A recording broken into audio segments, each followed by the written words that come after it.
আসসালামু আলাইকুম রহমতুল্লাহ। আমাদের ভিডিওগুলো অনেক জায়গাটা অনেক দিন ধরে পড়ে আছে। আমি ভাবতেছি এটার মধ্যে একটা কিছু করব। তো এনের এক সাইডেতে বেগুন লাগাইছিলাম। তো সারা বছর দেখা গেছে আমার এই বেগুন দিয়ে কিন্তু খাবারটা চলছে। তো আমি অনেকদিন বাড়িতে ছিলাম না। বাড়িতে না থাকার কারণে এই জায়গাটা এভাবে পড়ে ঘাস হয়ে গেছে অনেক। তো বাড়িতে আসছি প্রায় 4-5 দিন হয়েছে। তো এরপরে ভাবতেছি যে এই জায়গাটা আমি ভালো করে পরিষ্কার করে একটা কিছু করব। কিন্তু আসলে অলসতার কারণে আর এটা হয়ে উঠতেছে না। তো আজকে চিন্তা করলাম যে না, আজকে এটা পরিষ্কার করবই। পরিষ্কার করার পর চিন্তা ভাবনা করবো যে আসলে এখানে কি করা যায়। এই জায়গাটা আসলে সেমা, মানে এখানে তেমন কিছু হয় না। এর আগে আমি টমেটো গাছ লাগাইছিলাম, যে কয়েকটা টমেটো গাছ আছে। এই টমেটো গাছগুলো আসলে তেমন হইছেও না, এবং কি এই ঘাসের কারণে টমেটো গাছগুলো ভালো করে মাথা বসাতে পারছে না। তো এক তো হচ্ছে শ্যামা, দ্বিতীয়ত হচ্ছে ঘাস, এ কারণে এখানে আর ফসল হয় নাই।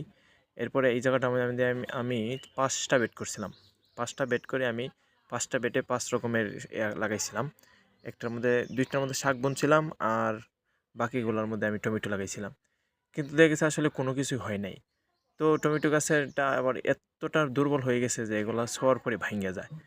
তো একটা কি আবার টমেটো গাছ এতে কি হয়, আপনার একটা ঢাল যদি আপনি এটা কাইটা লাগাতেন তাহলে কিন্তু এই টমেটো গাছটা আপনার হয়ে যায়।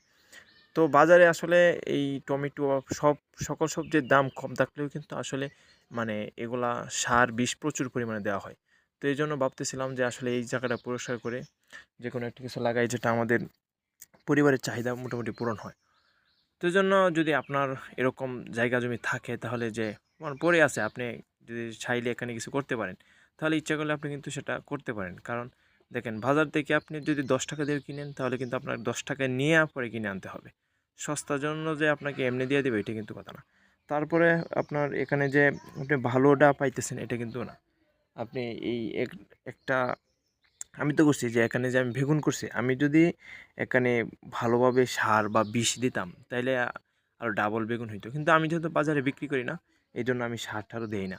কিন্তু যারা আসলে এটা ফসলটা যারা আসলে বাণিজ্যিকভাবে চাষ করে, তারা কিন্তু আসলে সার এবং বিষ, তাদের কথা হচ্ছে যে শস্য, মানে তারা যে জিনিসটাই উৎপাদন করবে সেটা বেশি পরিমাণে হয়, যাতে বাজারে বিক্রি করে তারা লাভবান হতে পারে। তো এই কথাটা কিন্তু সবাই চিন্তা করে, তারা সব সময় চায় যে তাদের ফসলটা ভালো হোক বা ফসল বেশি হোক।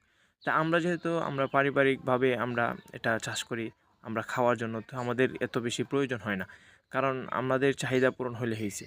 তো এরপরেও দেখা গেছে যে যদি আমরা আমাদের এটা চাষ করি, কিন্তু এই অনেক সময় পোকামাকড় হয়। এরপর যে একবারে না দিলে কিন্তু হয় না, মানে টুকটাক দিতে হয়। দেওয়ার পর দেখেছি আমরা যখন বীজটা দিব, তো বীজ দেওয়ার আগে আমরা ফসলগুলো তুলে পরে বীজটা